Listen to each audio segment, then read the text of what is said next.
Okay, it's eclipse season. Here we go. There's a lot of stuff going on, so let's just dive right into it. I'm Dae.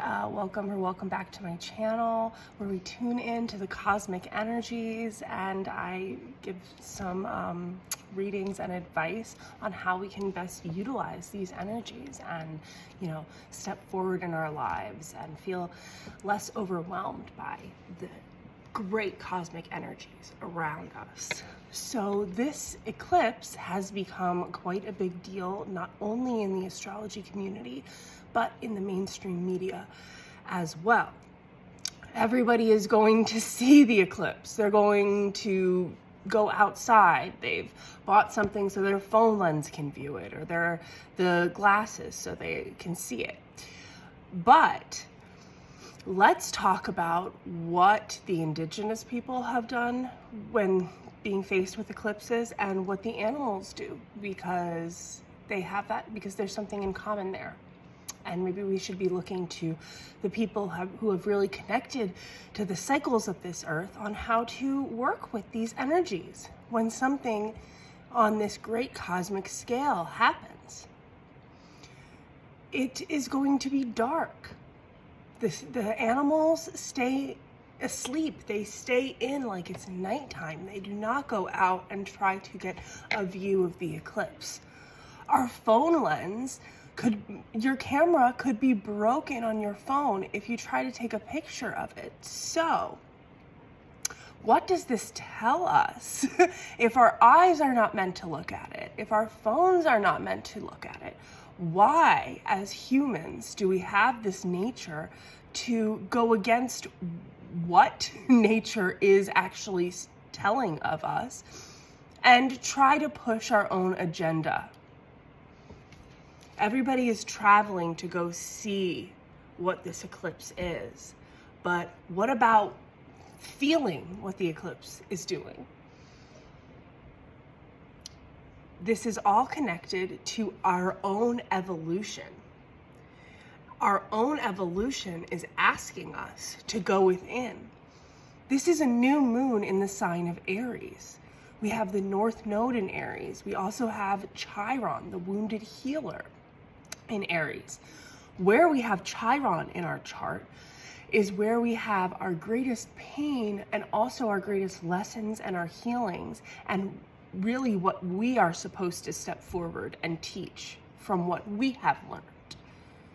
And this North Node in Aries is in the first sign of the zodiac, the initiatory sign of life force. The South Node, meanwhile, is in the sign of Libra, where we just had the last eclipse with the full moon. The sign of Libra is how we balance our own inner desires with the concerns of others and with our relational dynamics that we were born into, and how we find an identity within all of that.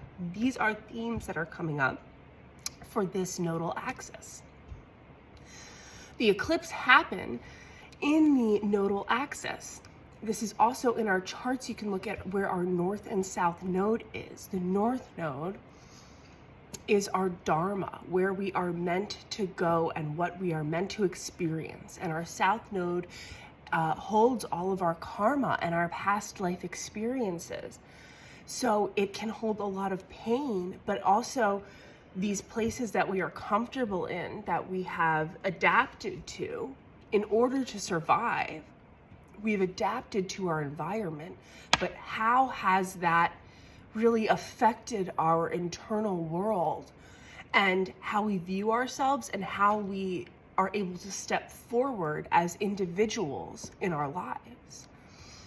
I pulled a couple cards from this Divine Doors deck just before I started filming, and this one is the Odyssey. Take in the beauty of country lands and botany. Explore the wonder like a gypsy traveler's odyssey. And then we also have Nomad. The nomadic wanderer lies deep inside, so take a leap now. Don't crawl back and hide. I think that that theme there is coming up with us all, in different ways though. So in our birth charts, see where the sign of Aries, what house the sign of Aries lies, what house the sign of Libra is in. Also, what's going on in your 1st and 7th houses of your astrology chart. Your 1st house, the ascendant, has Aries energy in it, and your 7th house, the descendant, has Libra energy in that. Also, where is Chiron in your chart? Because these houses in our chart act like a map of the area of our lives where we will be experiencing this. Whatever planets happen to be there have to do with the energies that you will be feeling in those areas of your lives. This eclipse is about going within and evaluating, reevaluating. We are in a Mercury retrograde. Mercury retrograde happens so often because it gives us a chance to go within, to reflect, to be self-reflective rather than always moving forward. It is wonderful to move forward, but in our patriarchal society, the idea of pushing forward in your pursuit at expense of everything else is what we've been taught. But that is not the best use of our energy, and it often takes you into repetitive cycles over and over again where you just re-experience the old pain. The way that we can break through those cycles, start new ones, learn different lessons, and have a little bit of a better time along the way is by using these Mercury retrogrades, using these new moons every month that we have to create a new start, a new cycle, to clear out the old stagnant energy, to look within, to journal and do some shadow work to understand why I feel like I need to move forward in such hot pursuit. Because we know that what is ours will always be there for us. We know that where we are meant to be, we will always get there if we are in alignment with our journey. But these expectations we place upon ourselves based upon what we've been told by society, by our parents growing up, by the schools, by social media, this idea of this working hard to the bone, and that's how you succeed, and you have to work harder than anybody else, and you have to step on anybody who's in your way, that will bring you the same energy that you give out. So instead, if we go within and we build this inner strength, this inner faith in ourselves, in our own connection with the divine, that can never be taken from us. And when you move forward in this type of energy, it sends out a different message to the universe. It is like a thumbprint, a blueprint of what the energy that reverberates around the world and that comes back to you. There's something different when we act differently, then everything falls into place. And what you have been taught is supposed to be really hard and gruesome and supposed to take a long time can happen like that in the blink of an eye with such ease you would be astounded. The way that we evolve, our internal revolution is understanding that we hold all the power in our hands, in our hearts.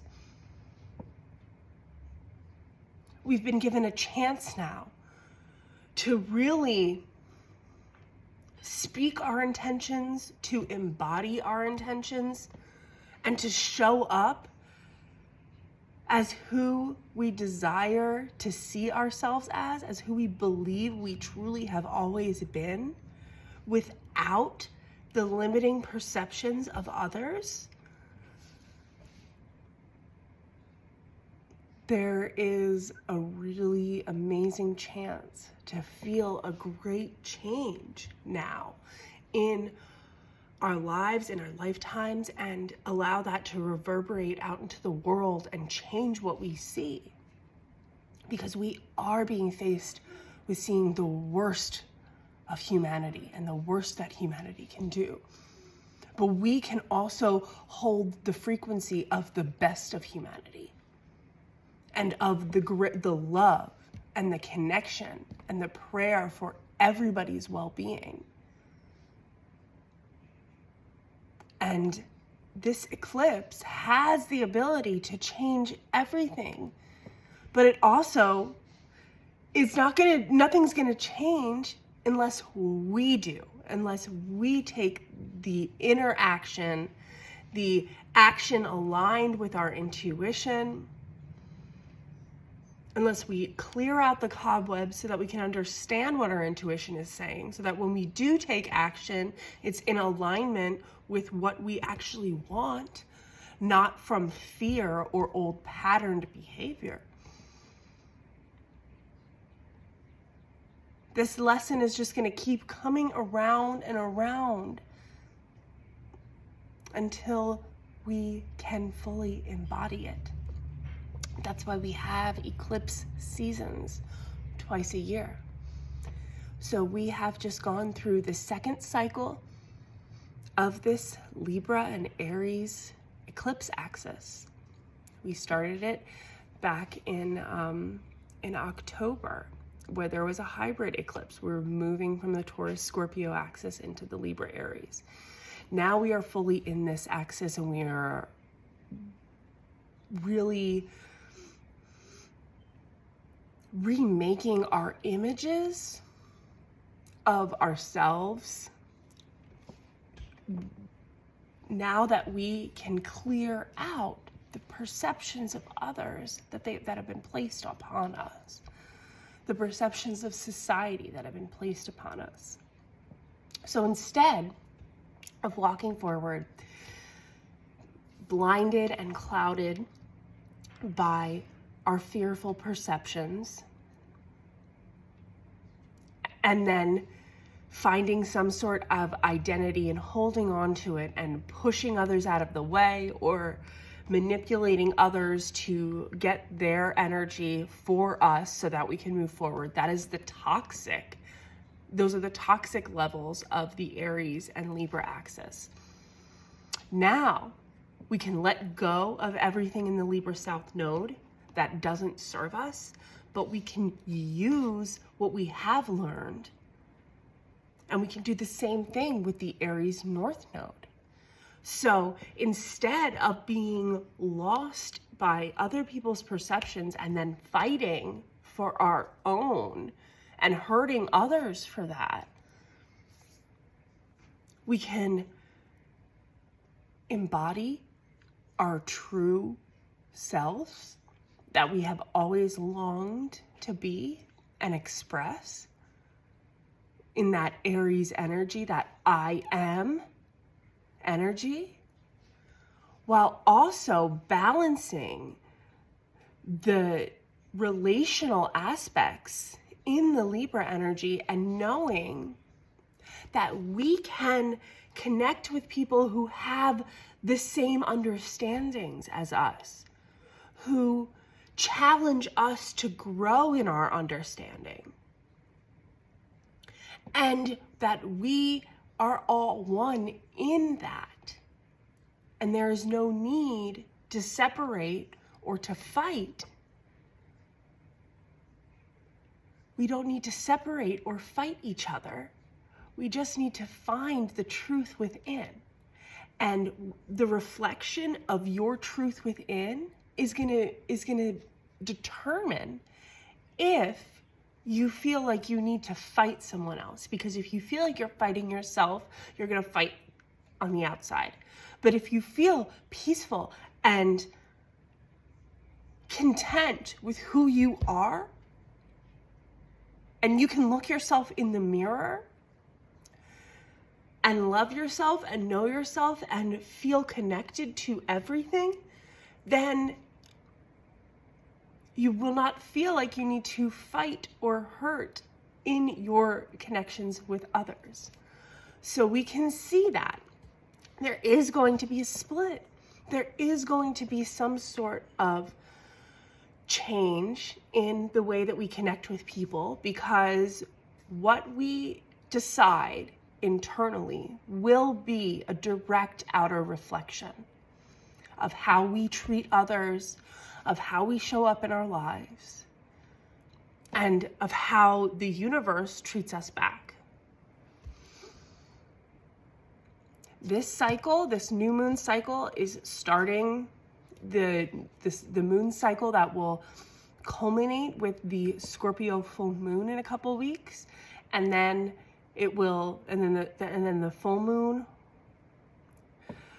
will turn back into the new moon. And when we get to this next new moon in Taurus, there will have been a really amazing change allowing us to move forward.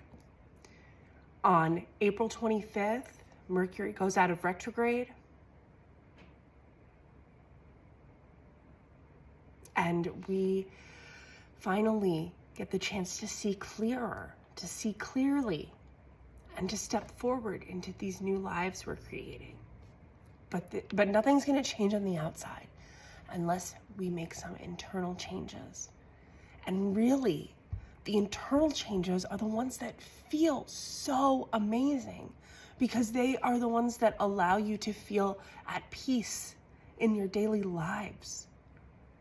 That's what we really want, is to feel happiness and peace on a daily basis. And when we lose that, to be able to bring ourselves back to it. Okay, well, that is my new moon solar eclipse message. Thank you for being here. If you're interested in a personal reading, you can click the link below. Comment if you have any questions, and I'll see you in the next one.